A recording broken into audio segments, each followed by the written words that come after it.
Welcome back to another episode of MotoGP Mac, and today we're going to talk about Luca Marini more than likely signing for the Repsol Honda team for the 2024 and 2025 season.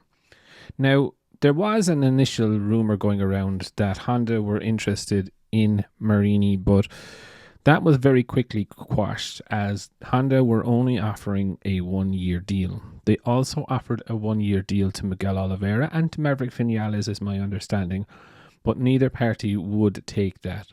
Now, they came back to Luca Marini after the Indian Grand Prix and put a 2-year contract on the table for him, which is kind of funny because they didn't do that for Miguel Oliveira or Maverick Vinales, which I do find it a little bit weird. But also, I find it very weird that Luca Marini would want to accept the deal because if you look at it, you know, he will technically be out of sync with majority of other riders. Not all riders, but majority of other riders. You know, with most riders' deals ending at the end of 2024 and him being locked into Honda for 2025 doesn't really seem to be a right deal. So like I would have thought it would have been a 3-year deal that he would have gone for rather than a single or a 2-year deal. But it looks that it's going to be just a formality now. His management team did meet Honda again in Sepang on Sunday night. So that tells you exactly, you know, that he's probably going to be announced in Qatar as a Repsol Honda rider for next year.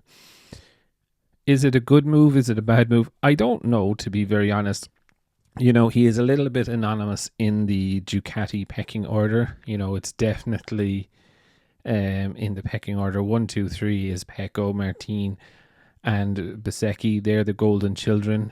Marc Marquez coming in kind of pushes them down the line again. So, you know, I think he's probably left with no other option really. If he wants to get a factory bike, it's going to be a factory Honda.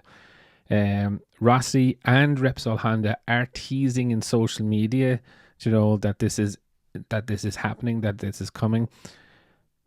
Marini, while he is a very intelligent rider, he's a great rider. I don't think he crashes too well, if I'm very, very honest. So a little bit worried with the amount of crashes that the Honda riders have had this year, of how it's going to go for him. So hopefully, if he does sign, he will be injury-free or somewhat injury-free in 2024 and 2025.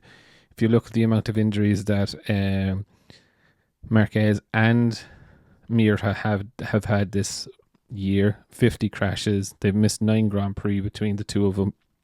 It's a lot of races and it's a lot of time sitting at home licking your wounds. But again, you know, I do credit VR46 for not standing in the way of a rider getting a factory ride, that they will give him the opportunity to move and go, even though that he is already signed. But I do think it's raised an awful lot of eyebrows in the paddock.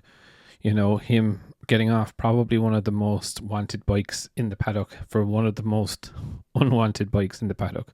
But it also brings up a bigger question of who is going to take that VR46 seat next year. Are they going to look at current MotoGP riders that are out of a seat? Or are they going to look at some Moto2 riders like Aldegar or Dixon or even Vietti and bring them up? Definitely love to know your thoughts, so definitely leave your thoughts in the comments below, and I'll be back again tomorrow with another video.